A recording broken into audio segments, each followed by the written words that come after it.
liberan? GH, hormona de crecimiento. Ya, GH, FSH, FSH, LH, LH, TSH. SH, Y la de doctor. ACTH. Eso. ¿Hay algo más que nos está faltando? 7. Faltando. Hay cosas. Ah, la mera L.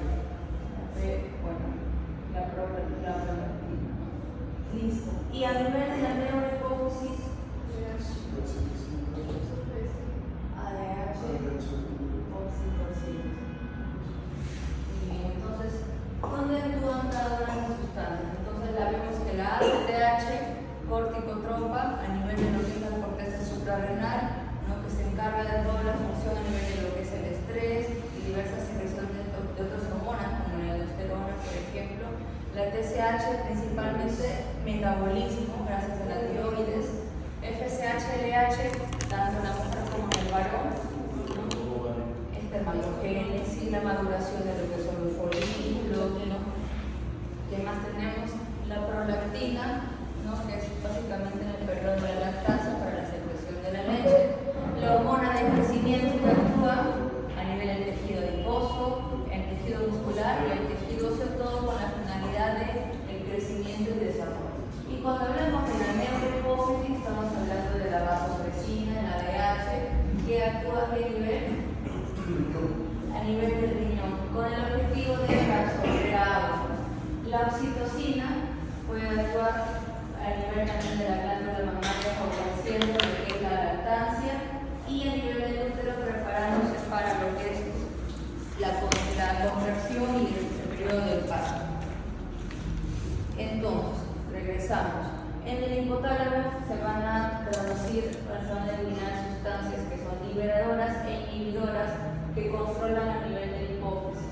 Ya vimos la hipófisis, estas hormonas que están actuando, ¿no? Y los diversos órganos blandos. La tiroides, ¿qué es lo que va a producir? La T3, el T4, la paratiroides, la paratormona, las suprarrenales, además de la aldosterona, el cortisol y ciertos andrógenos. El páncreas, que también tiene un componente endocrino como exocrino, la insulina, el glucagón y las gónadas, ¿no? Lo que es el estrógeno, el testosterona. Entonces, dentro de la fisiología de lo que es el sistema endocrino, funcionan diversos tipos de hormonas y estas tienen diversos tipos de características.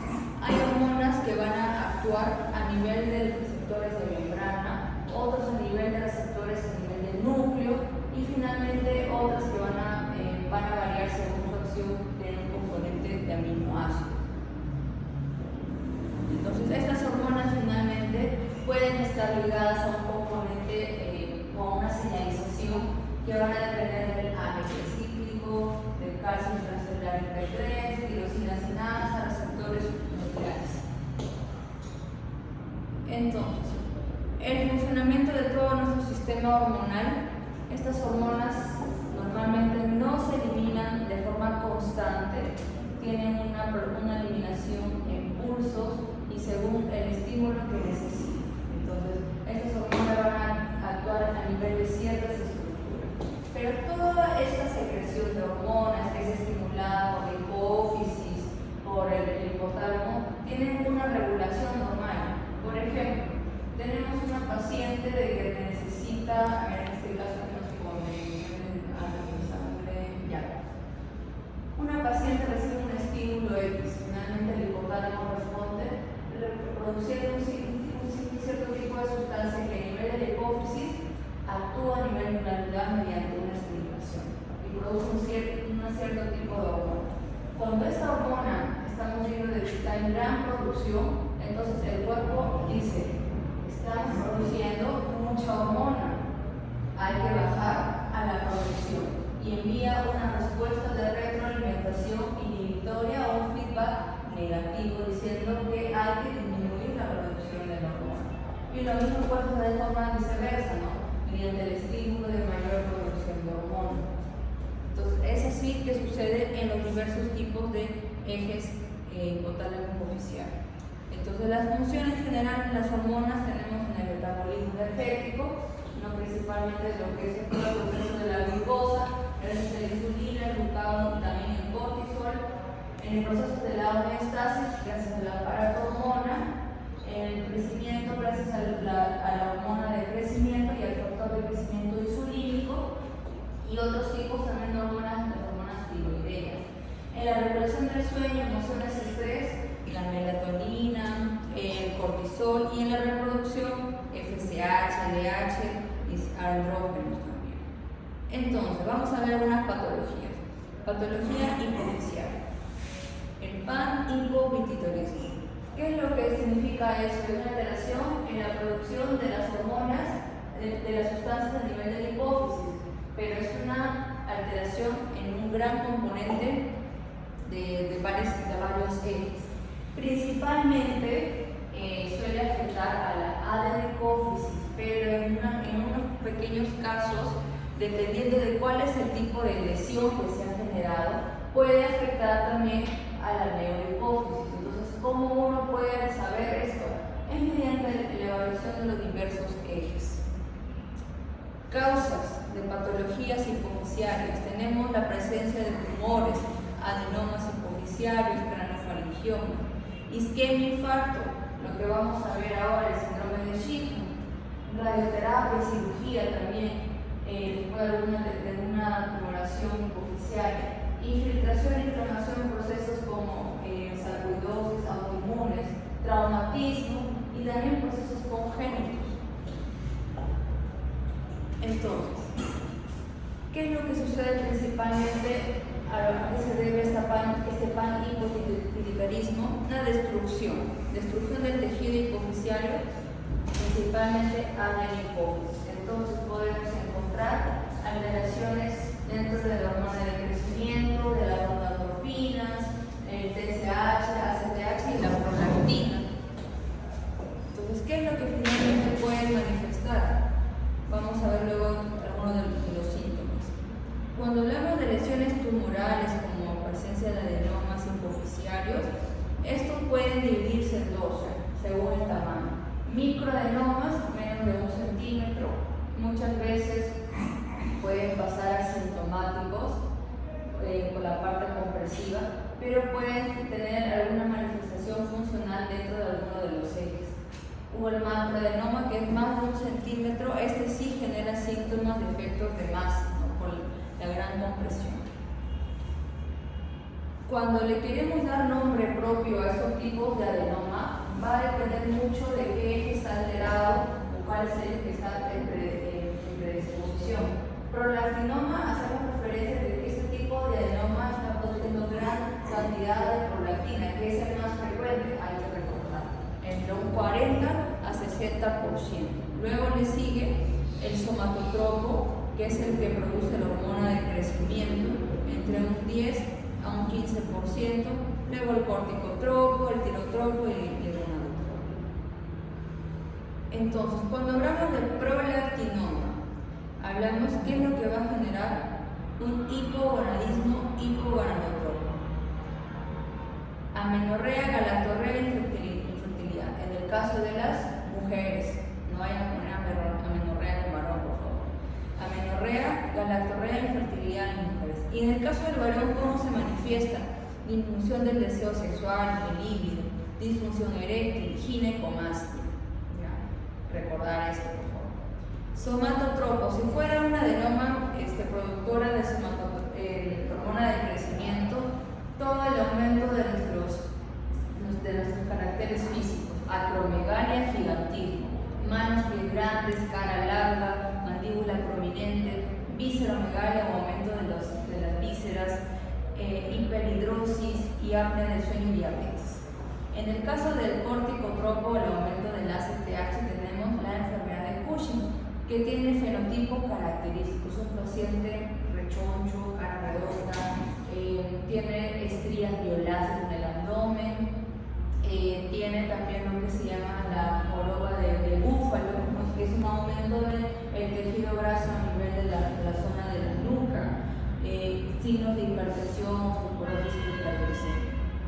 Tirotropo, que es una adenoma que es muy raro que puede afectar este eje, la llevamos a un hipertiroidismo central, pacientes con taquicardia, sudoraciones, palpitaciones, con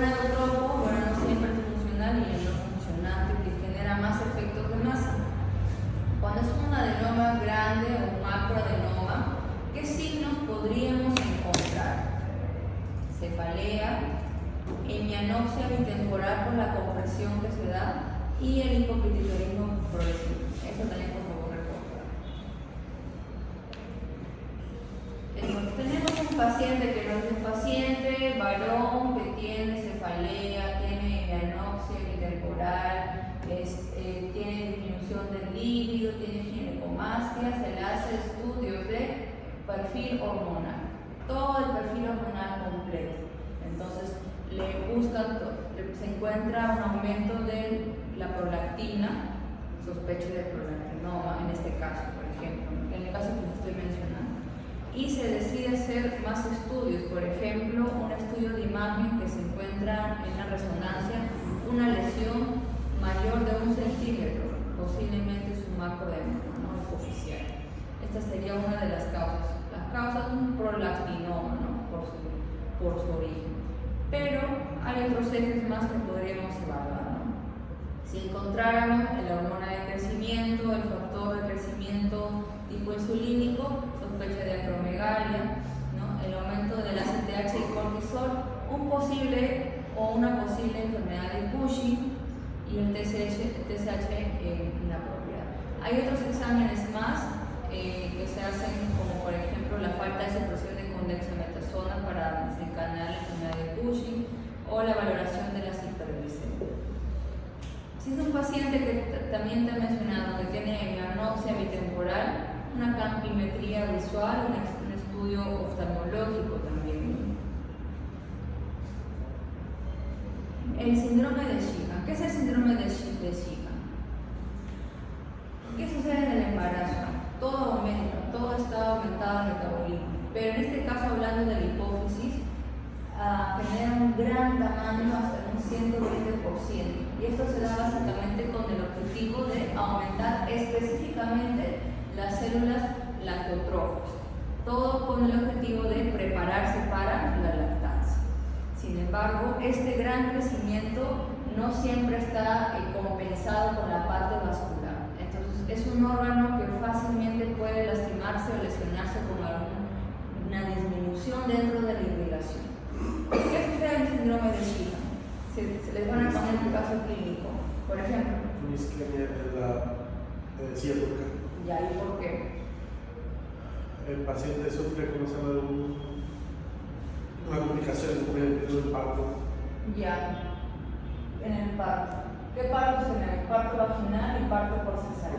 Entonces, les van a poner referencia específicamente. Lo normal es que en el parto vaginal se pierda hasta 500 cc de sangre y en el cesárea hasta 1 litro más o menos. Eso es hasta lo esperado, ¿no? Pero como nos ponen de repente el caso clínico, paciente, mujer, gestante, sometida a parto vaginal, en la cual pierde 1 litro en el parto vaginal y la paciente sale de alta, ¿no? Después de la recuperación, y nota que tiene ausencia de leche, ¿no? Ausencia de leche. Y luego, progresivamente, la paciente va a decir: tengo mucha tendencia al frío, estoy con más tendencia a engordarme, ¿no? Más decaída. Entonces ya empezamos a sospechar el tipo de síndrome. Entonces, esta pérdida mayor de sangre va a llevar a una apoplejía o un infarto a nivel de esta estructura de la hipófisis, ¿no? Que va a alterar cualquiera de los ejes, ¿no? Entonces, esta necrosis postparto puede alterar los diversos ejes. Uno de ellos, por ejemplo, a nivel del eje somatotropo, con déficit de la hormona de crecimiento, afectando eso todo el proceso de maduración, crecimiento del músculo, hueso, tejido adiposo, deficiencia de la prolactina, ausencia de leche, ¿no? O dificultades para la lactancia, deficiencia del TSH, un síndrome, un hipotiroidismo también, deficiencia del ACTH, glándula suprarrenal principalmente, y déficit del FSH-LH, ¿no? Entonces, todo esto puede llevar a una alteración en diversos tipos de ejes. Agaláctea es como se llama el término cuando no hay leche. No hay síndrome de leche. Entonces, síndrome de Sheehan, necrosis postparto, a nivel de la hipófisis anterior, principalmente la de la hipófisis, que nos lleva a una galáctea, amenorrea también, o sea, la mujer no va a haber regla en mucho tiempo, signos de hipotensión, hipotiroidismo central y un pánico pituitarismo. Hay otros síndromes hipoficiales aparte del síndrome de Sheehan. Uno de ellos sería la apoplejía hipoficiaria, que nos lleva a un infarto también por la presencia de un adenoma hipoficiario, principalmente un macroadenoma. Y este macroadenoma, recordar que genera síntomas compresivos, cefalea intensa, pérdida de la visión, vómitos, pérdida de la conciencia. El síndrome de Cushing hipoficiario. Cuando hablamos de síndrome de Cushing hipoficiario, estamos hablando de que ya hay una lesión, un adenoma que es productor de cortitropo de ACTH. Entonces, el síndrome de Cushing es un síndrome típico, hay imágenes típicas, la obesidad centrípeta, cara de luna, estrías, la presencia de la jiba de forma de búfalo y entre otros más. Luego tenemos otros síndromes más como la acromegalia, gigantismo, que ya estamos recordando que el aumento de la hormona de crecimiento, el prolactinoma que ya hemos visto, y el síndrome de la silla turca vacía, ¿no? Y esto se da básicamente a que hay una herniación de la aracnoides con aplanamiento del hipófisis, ¿no? Y lleva finalmente a un hipopituitarismo leve y muchas veces es un paciente asintomático que se le encuentra en un hallazgo incidental en la resonancia por otros motivos. Y ahora vamos a hablar específicamente de los trastornos de la neurohipófisis. ¿Qué nos quieren explicar en esta diapositiva? Entonces, la neurohipófisis, finalmente, ¿qué es lo que secreta? La vasopresina y la ADH. ¿Y la ADH dónde va a interactuar? A nivel del riñón. Específicamente, ¿a qué nivel? Del túbulo colector, ¿no? Y hay unos receptores específicos, que son receptores B2 donde van a interactuar. ¿Qué objetivo va a cumplir esta vasopresina o esta ADH en nuestro riñón? Reabsorción de agua principalmente. Entonces tiene el objetivo de concentrar, retener más líquidos. Y en esto tenemos que ver los diversos tipos de patología. Dentro de una de ellas es la diabetes insípida. La diabetes insípida hace referencia a que, bueno, la neurohipófisis no está trabajando adecuadamente. Entonces, hay la diabetes insípida central y también la diabetes insípida nefrogénica. Cuando hablamos de la central, estamos hablando de alteraciones a nivel de lo que es la neurohipófisis. Entonces, hay un déficit finalmente absoluto y relativo de la vasopresina. Esta neurohipófisis no está secretando vasopresina. Puede ser específicamente por una lesión un poco más arriba, una lesión a nivel del hipotálamo, un daño mismo a nivel de lo que es el tracto hipotálamo hipoficiario o el tallo hipoficiario, o una destrucción específica de la neurohipófisis por diversas causas. Entonces, esto finalmente genera disminución de la vasopresina y por ende no estimula a nivel del túbulo colector y no genera un aumento de lo que es la reabsorción del agua. Y cuando esto no se genera así, hay mayor pérdida de agua a través de la orina y el paciente tiene por esto mayor sensación de sed, una polidipsia, que no logra compensarse por más agua que toma. Y finalmente, como el paciente toma más agua, genera que finalmente tenga signos de deshidratación, hipernatremia, porque está perdiendo gran cantidad de agua. Y la diabetes insípida nefrogénica, aquí estamos hablando de una alteración a nivel del riñón, o sea, no tiene nada que ver el eje hipotálamo hipoficiario. Entonces, finalmente, el túbulo colector no responde al estímulo de la vasopresina. Entonces, finalmente se traduce como la no reabsorción del agua. Pero, en este caso, ¿cómo diferenciamos la diabetes insípida nefrogénica de la central? Es porque la vasopresina en la nefrogénica va a estar normal o incluso elevada. ¿Por qué? Porque va a intentar llamarle la atención al riñón, decirle, oye, quiero que reabsorban más agua, pero el riñón no va a responder. Y en la central, ¿cómo está la vasopresina? Está disminuida. ¿Ya? Esa es la diferencia entre esos dos tipos de diabetes insípida. Las causas de la diabetes insípida central pueden ser de origen familiar, por una mutación, pueden ser por la presencia de tumores, cráneo-faringioma, uno de ellos, traumas quirúrgicos o fracturas a nivel de la base del cráneo. Y de la diabetes insípida nefrogénica puede ser una mutación dentro de los receptores B2, alguna patología como una poliquística, una enfermedad poliquística, isquemia renal, trastornos metabólicos como hipercalcemia o otros tipos de fármacos. ¿Qué signos, síntomas va a generar la diabetes insípida de forma conjunta? Pacientes con gran sensación de sed, polidipsia, como no reabsorbe agua, pérdidas de agua a través de la orina, poliuria y mayor frecuencia de diuresis durante la noche, nicturia. ¿Qué más sucede? Como no se reabsorbe agua, entonces los electrolitos están un poco más elevados a nivel de la sangre, hipernatremia, y la orina hiposmótica.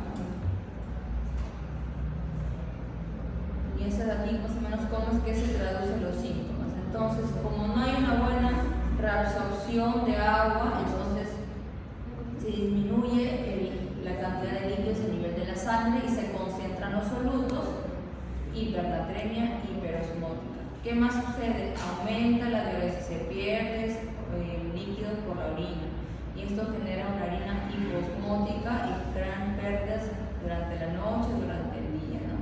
Y finalmente activa esto al centro de la célula, generando una polidipsia. Y luego está el síndrome de secreción inadecuada de la hormona antidiurética o el síndrome de Chiari. Entonces, este síndrome de Chiari o secreción inadecuada, esta vasopresina se va a secretar en la ausencia de un estado de hiperosmolaridad plasmática o hipovolemia. Es decir, se va a secretar de forma inadecuada, o sea, no por un estímulo que realmente le corresponde. Y esto puede ser porque de repente hay un tumor por ahí que está secretando vasopresina de forma descontrolada, o de repente hay fármacos que lo pueden liberar. Finalmente, ¿esto cómo se va a traducir? La vasopresina se libera, actúa en los receptores B2 del túbulo colector y se reabsorbe más agua. Entonces, la diferencia entre los síndromes que hemos hablado previamente y es que el estímulo de secreción de vasopresina es ectópico, ¿no? De repente por algún tumor, por un fármaco, lo que esté estimulando de forma no fisiológica la producción de la vasopresina. Entonces, en este caso, tiene el objetivo de mayor absorción de agua, aumenta el volumen sanguíneo y la osmolaridad. Entonces, finalmente, a nivel del corazón, ¿cómo se va a traducir esto? Cuando hay un aumento de nuestro flujo sanguíneo, se activa la liberación del péptido natriurético, se inactiva lo que es nuestro sistema renina-angiotensina-aldosterona, nuestra renina, va llevándonos a una sangre con hiposmótica y hiponatrémica. Hay signos también de edema cerebral porque hay poco soluto en la sangre a nivel de lo que es el cerebro. Y aquí están las diferencias. Esto de repente también afianza muy bien. La diabetes insípida central, ¿cómo va a estar la ADH? Disminuida o ausente porque está alterada principalmente a uno de los ejes. Entonces, esto no estimula finalmente las acuaporinas y genera todos estos signos mencionados. Y en la nefrogénica, sí va a estar normal o hasta aumentada la vasopresina, pero hay una insensibilidad a nivel del túbulo colector y tiene la misma sintomatología que la diabetes insípida central. Mientras que el síndrome de Chiari hay un aumento, pero es un aumento inapropiado por estímulos externos de la vasopresina, que generan lo mismo, una reabsorción excesiva, hiponatremia, orina concentrada y eumolemia. Ahora vamos a pasar a otro eje, el eje tiroideo. Entonces, cuando hablamos de una lesión a nivel primario, estamos hablando específicamente de una lesión a nivel de la tiroides.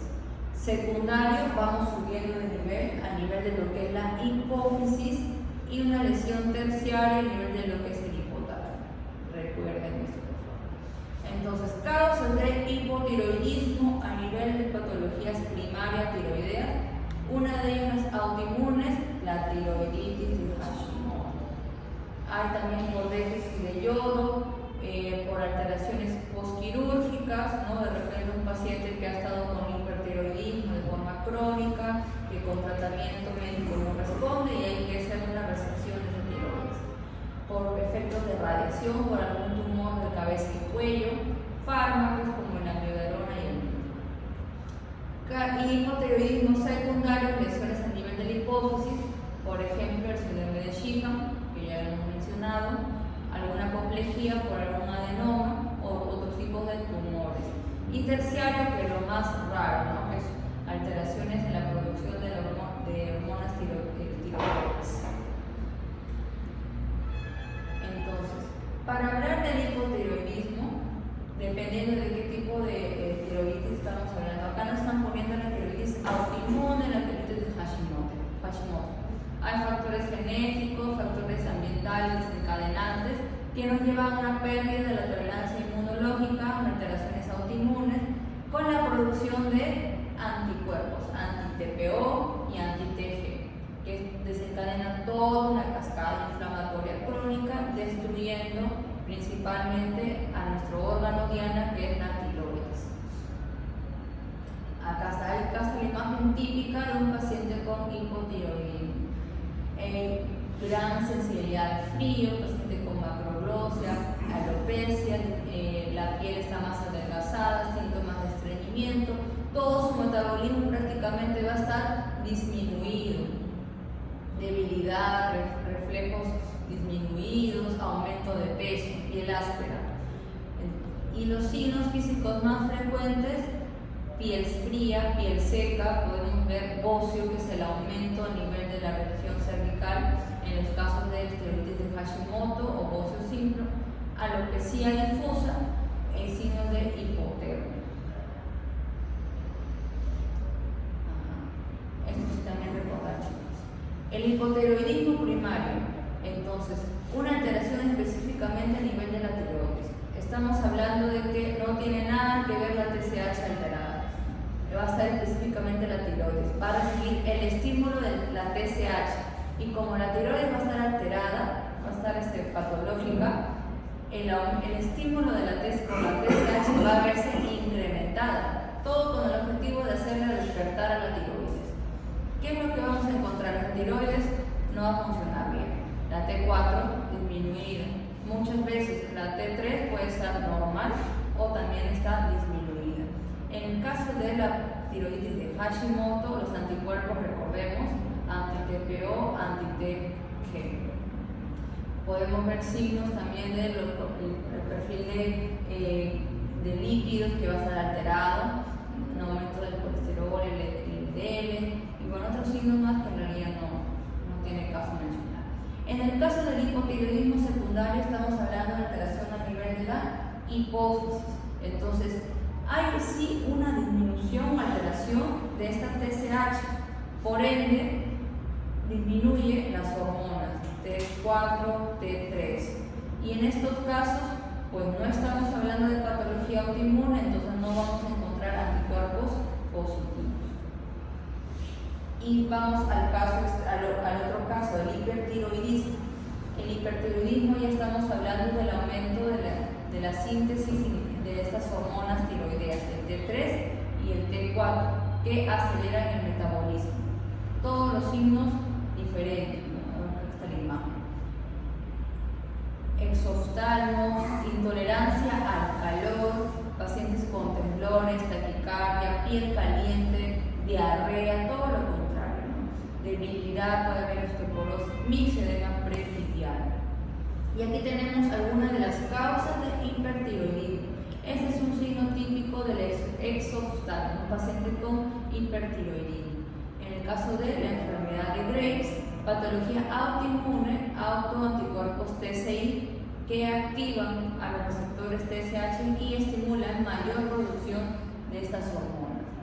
El otro es el bocio multinodular tóxico por una presencia de nódulos hiperfuncionantes liberadores de TSH, igual que el adenoma tóxico, la tiroiditis, que es una liberación grande de hormonas por un proceso inflamatorio, una cascada de liberación, por exceso también de consumo de hormonas tiroideas o por algún tumor secretor de TSH. Finalmente, ¿qué es lo que va a generar? Normalmente la TSH estimula la tiroides y produce la T3 y el T4. T3 triodotironina, T4 tiroxina. Entonces, en el caso de el hipertiroidismo puede haber una gran estimulación de los receptores del TSH, que eso es compatible con una patología autoinmune que es la enfermedad de Graves, o bien por secreción autónoma de la tiroides, sea por la presencia de adenomas o un bocio multinodular tóxico. Entonces, en el caso de un paciente con hipertiroidismo, tenemos que la TSH, hipertiroidismo primario, está afectada en la tiroides, la TSH puede estar disminuida o suprimida. El T4, el T3 va a estar elevado, incrementado. Y ahora vamos a pasar a patologías del eje suprarrenal. Entonces, a nivel de nuestra glándula suprarrenal o adrenal, este órgano principal, se encuentra a nivel del polo superior del riñón, de ambos riñones, y tiene tres tipos de capas, por así decirlo, o tres tipos de estructuras, zonas: la zona de la glomerulosa, la fasciculada y la reticulares.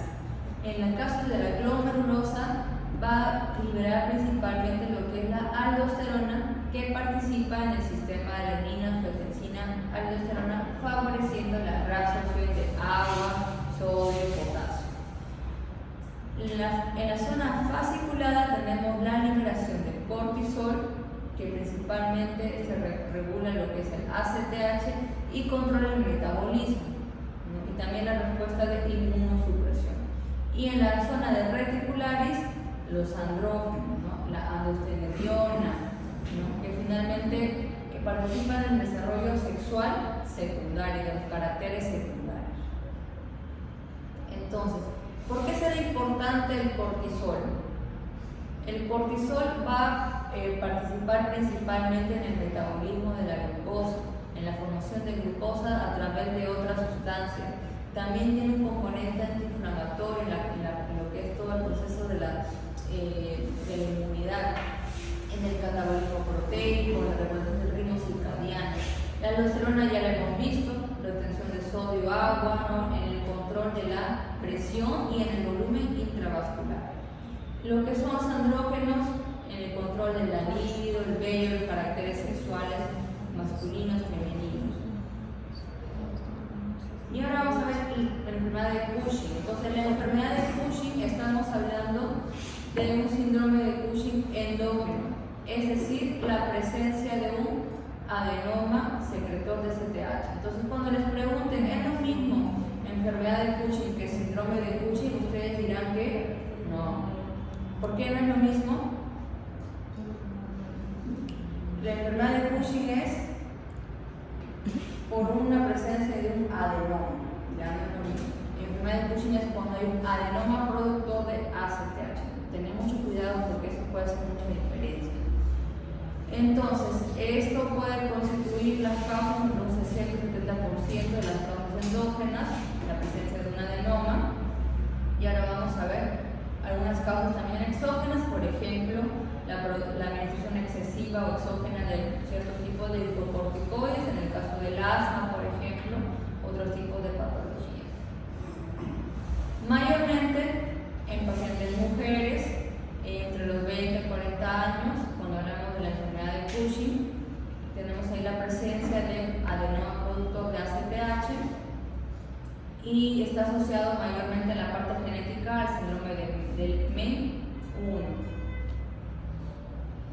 Entonces, este adenoma estimula la producción de la ACTH, que estimula a su vez las zonas fasciculadas de las glándulas suprarrenales y liberan gran cantidad de cortisol, ¿no? Entonces, este hipercortisolismo lleva a un aumento del catabolismo proteico, por ende, mayor debilidad muscular, signos de osteoporosis, mayor hiperglicemia, insulinoresistencia y una supresión del sistema inmune inflamatorio.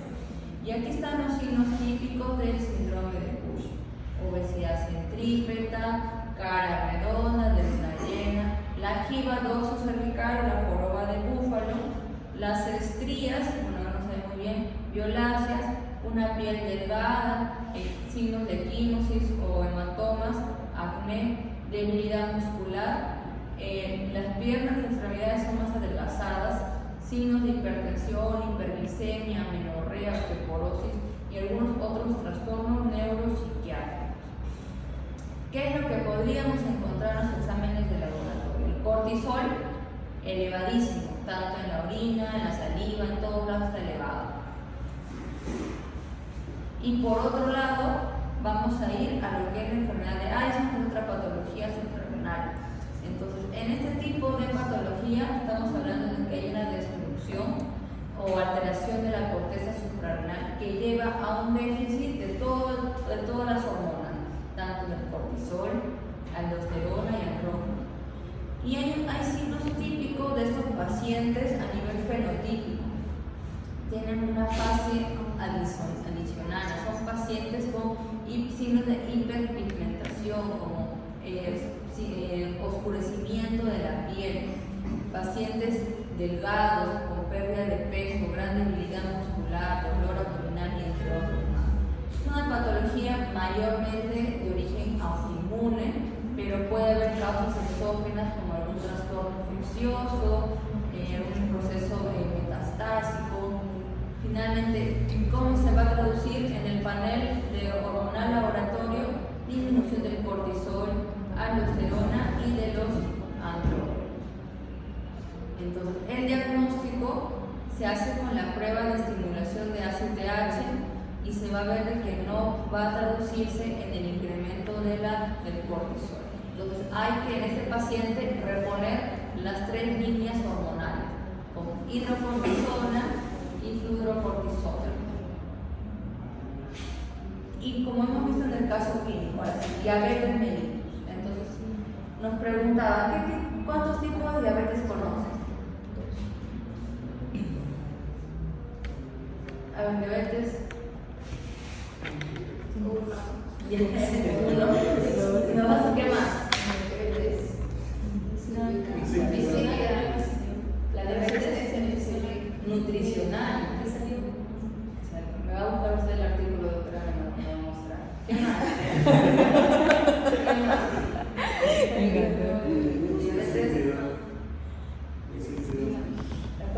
Insípida. Ah, ya la que vamos a inicialmente, ¿no? La diabetes estacional. Muy bien, entonces la diabetes mellitus, trastorno metabólico, alteración a nivel de lo que es el páncreas. El páncreas tiene un componente exocrino y endocrino. Endocrino, cuando hablamos de insulinémico. El tipo 1, autoinmune, es decir, se eliminan de pocos las células beta y finalmente lleva a una deficiencia absoluta de insulina. Es por eso que esos pacientes requieren con tratamiento con insulina exógena. Pacientes jóvenes que muchas veces debutan sus cuadros con complicaciones graves de la diabetes, como una de ellas se llama cetoacidosis diabética. Diabetes tipo 2, es una de las más frecuentes, patologías crónicas en el paciente adulto. Eso se da básicamente a una resistencia de esta hormona de la insulina, ¿no? Por una mala dieta y que lleva a un trastorno o disfunción de las células beta. Hay otros tipos, los monogénicos, ¿no? El MODY, inducida por medicamentos y enfermedades, y Y también la diabetes gestacional, ¿no? La que se diagnostica durante el embarazo. Ah, ya. Entonces, ya.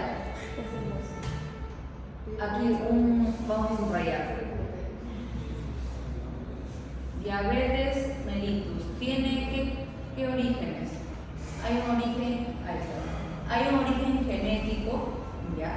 Cuando le pregunten genético, puede estar relacionado con el HLA, DR3, DR4, DQ2, DQ8. Hay una predisposición genética hereditaria, ¿ya? Principalmente con pacientes de diabetes tipo 1. Hay componentes también ambientales, algunos tipos de infecciones virales, por ejemplo, exposiciones a las proteínas de la leche de vaca o déficit de cierto tipo de vitaminas. O sea, si a un niño no se le presenta, por ejemplo, la leche, tiene menor posibilidad de desarrollar diabetes. Sí, es que la leche de vaca, la leche de vaca, ¿quién lo toma? El ternero. Entonces, el ternero para crecer requiere gran cantidad de grasa, gran cantidad de componentes de glucosa. Entonces, es como que tú le das leche de vaca a un niño para que crezca como un ternero. Es una gran cantidad, una carga de glucosa. Pero normalmente en la infancia, ¿verdad? Sí, muy temprano en la infancia. Pero podemos tomar leche de vaca, no nos preocupemos. Entonces, otro componente más para recordar, la presencia de autoanticuerpos en la diabetes mellitus tipo 1, el anti-LAT65, anti-IA2, anti-insulina y anti-ZLT8. Entonces, esos son los componentes importantes genético-hereditarios y en los diagnósticos la presencia de dos tipos de anticuerpos. Entonces, en la diabetes tipo 1, la predisposición genética ya mencionada, ¿no? Con otra alteración de otros tipos de genes también, que van a estar asociados con algunos tipos de desencadenantes ambientales, como lo hemos visto, infecciosos, que activan el sistema inmune, llevando a la presentación autoantígenos en las células beta, ¿no? Activación del linfocito CD8, CD4, que finalmente infiltran a nivel de los islotes del Langerhans, llevándonos a una insulitis. Esto se manifiesta con esta presencia de autoanticuerpos que estaban en la diapositiva anterior. Y que cómo se traduce con estado de hiperglicemia sostenida y cetoacidosis diabética, que puede ser la primera manifestación. No se ve muy bien, pero estos son algunos de los métodos diagnósticos para diabetes de forma general. Hablamos de la hemoglobina glicosilada. La hemoglobina glicosilada es este tipo de examen de laboratorio que, por más que el paciente se someta a un ayuno de 12 a 24 horas antes del examen de sangre, este examen no nos va a mentir sobre su estado glicémico de los últimos 3 meses. Es un examen que se realiza de forma control a pacientes con diabetes. Valores normales menores de 6.5. Otro examen diagnóstico para diabetes, el examen en ayunas, ¿no? O el examen también rápido, el examen a las 2 horas después de una ingesta de alimentos o una glicemia al azar. Todos esos valores van a ser diagnóstico de una diabetes. Signos, síntomas importantes, las P: poliuria, polidipsia, pérdida de peso, polifagia y bueno, fatiga. Todas las P para la diabetes mellitus. Síntomas clásicos. Casos graves. ¿Cómo se caracteriza la cetoacidosis diabética? Un estado de cetoacidosis, vómito, respiración, se llama una respiración de Kussmaul, una respiración gran forzada, aliento como afrutado, aliento de acetona. Muy bien, hemos acabado. Ya, entonces tenemos aquí, doctor, me ayuda a leer, por favor, como que se le aclara la relación. Una mujer de 60 años acude con aumento progresivo de peso, debilidad muscular y aparición de hematomas espontáneos. Refiere antecedentes de artritis reumatoide severa, tratada en los últimos años con prednisona oral 20 miligramos diarios. Al examen físico presenta obesidad centrípeta, cara redondeada de luna llena, jiba dorsal, joroba de falopio delgada con estrellas violáceas, atrofia muscular en extremidades, tensión arterial de 150 sobre 95 miligramos de mercurio, glucosa en ayuna de 146, TSH baja, el cortisol bajo y la ACTH suprimida. Diagnóstico.